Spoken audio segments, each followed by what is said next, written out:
Assalamualaikum warahmatullahi wabarakatuh. Perkenalkan, nama saya Dea Fadila, kelas 1 PK3, jurusan akuntansi, prodi perbankan dan keuangan.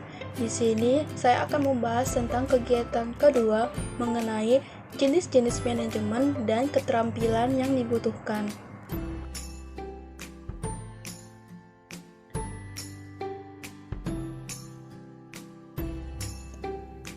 A. Jenis-jenis keterampilan dasar menurut Robert L. Katz. Yang pertama, keterampilan konseptual atau conceptual skill. Yang kedua, keterampilan berhubungan dengan orang lain atau humanity skill. Yang ketiga, keterampilan teknis atau technical skill. Di sini saya akan membahas jenis-jenis keterampilan dasar menurut Robert L. Katz.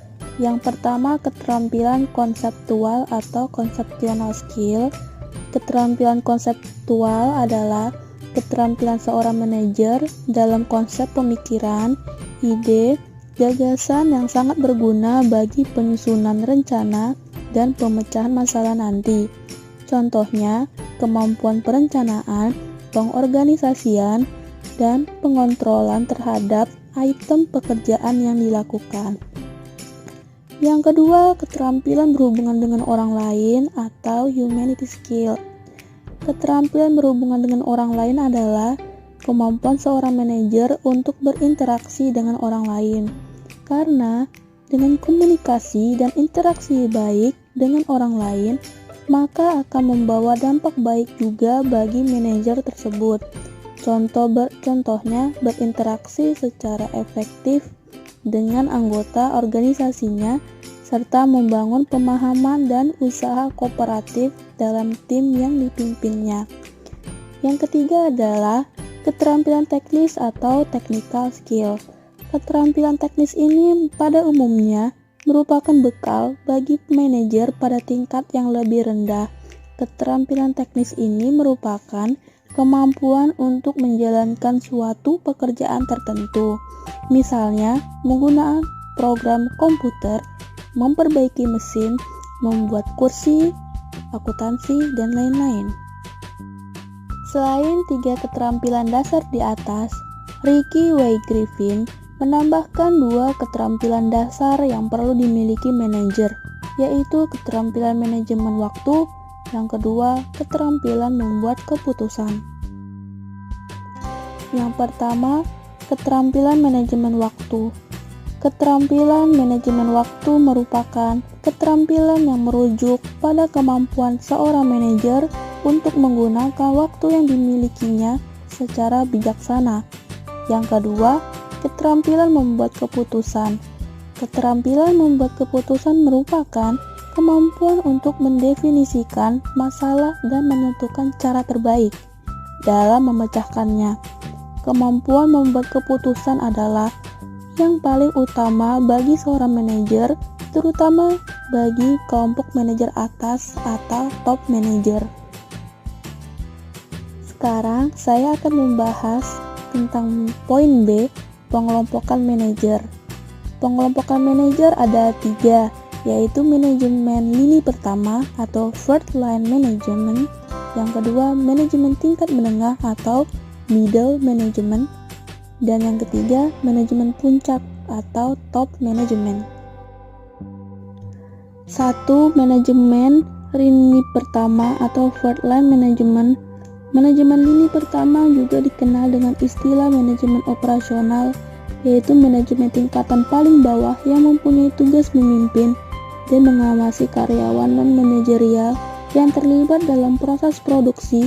Seiring pula mereka disebut dengan penyedia atau supervisor, manajer area, manajer shift, mandor atau foreman, manajemen kantor atau manajer departemen.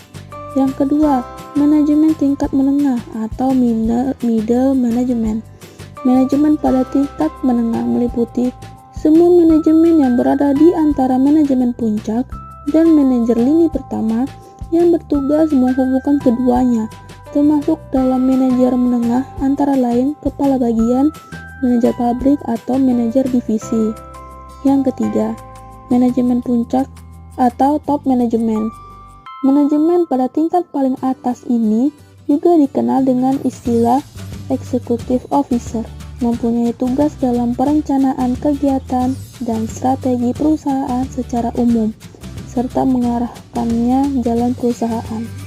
Termasuk dalam top management ialah Chief Executive Officer atau CEO, Chief Information Officer atau CIO, dan Chief Financial Officer atau CFO.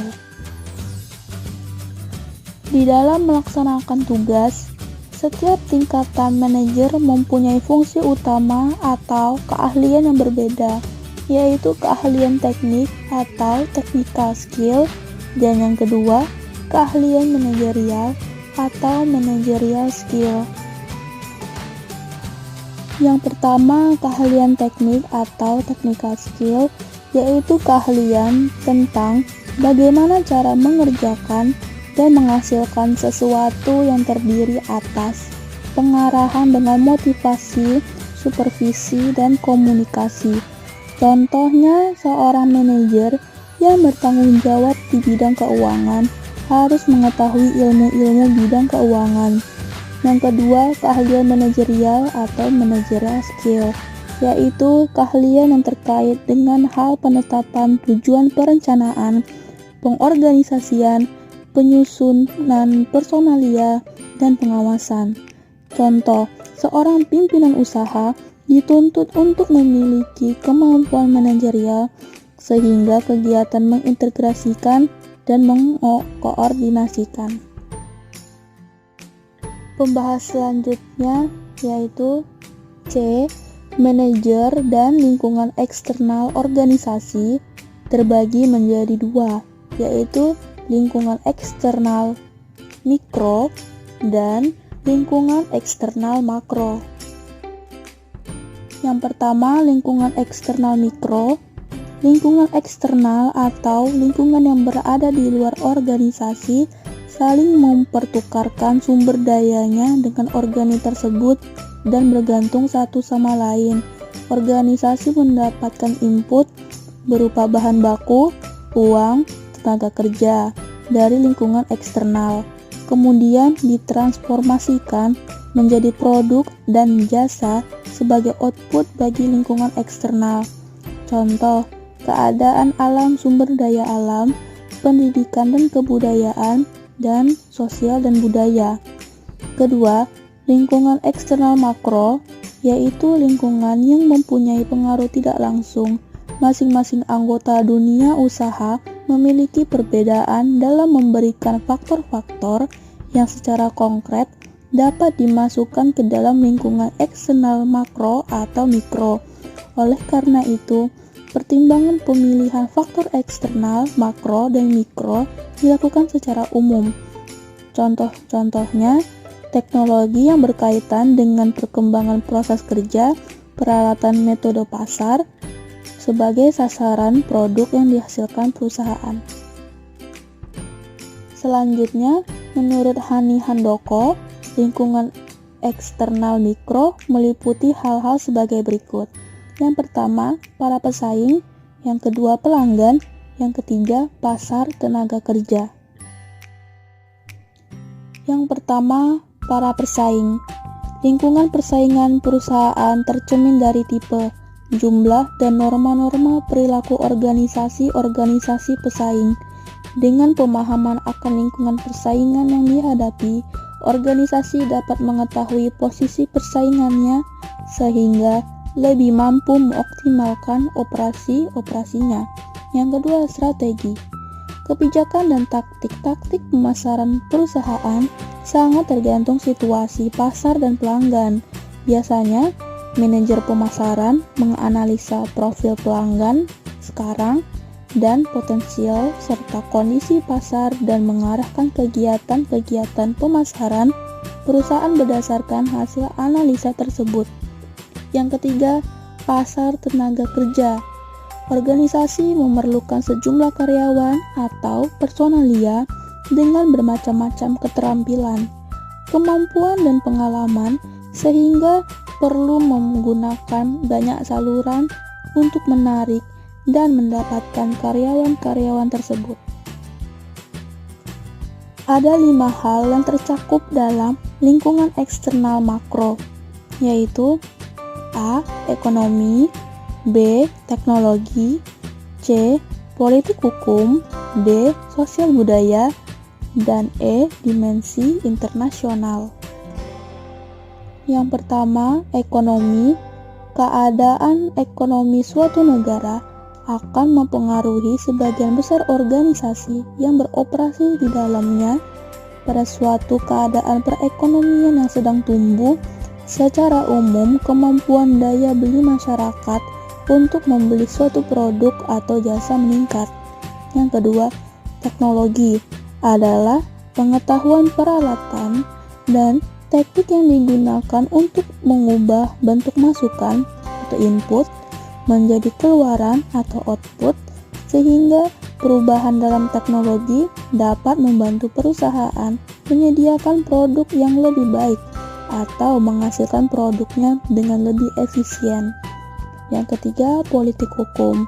Komponen politik atau hukum adalah undang-undang, peraturan, dan keputusan pemerintah yang mengatur perilaku usaha.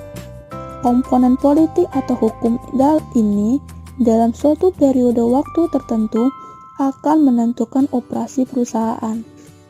Yang keempat, sosial budaya. Komponen sosial budaya merujuk pada karakteristik demografi serta perilaku, sikap, dan norma-norma umum dari penduduk dalam suatu masyarakat tertentu. Perubahan karakteristik demografi seperti jumlah penduduk dengan keterampilan khusus, pertumbuhan atau pengurangan dari populasi tertentu mempengaruhi cara perusahaan menjalankan usahanya. Dan yang kelima, dimensi internasional. Komponen internasional dalam lingkungan eksternal juga menyajikan kesempatan-kesempatan dan tantangan-tantangan serta mempunyai potensi menjadi faktor yang berpengaruh langsung pada operasi perusahaan. Dan pembahasan selanjutnya, D. Tanggung jawab sosial manajer terbagi menjadi 4 macam, yaitu social ethics. Yang kedua, occupational ethics atau etika profesi. Yang ketiga, individual ethics. Yang keempat, organizational ethics. Yang pertama, societal ethics adalah standar-standar yang mengatur tentang bagaimana anggota masyarakat harus berhubungan dengan yang lainnya, termasuk mengatur masalah-masalah tentang keadilan, kejujuran, kemiskinan, dan hak-hak individu. Societal ethics berasal dari society's law, kebiasaan-kebiasaan dan nilai atau norma yang tidak tertulis.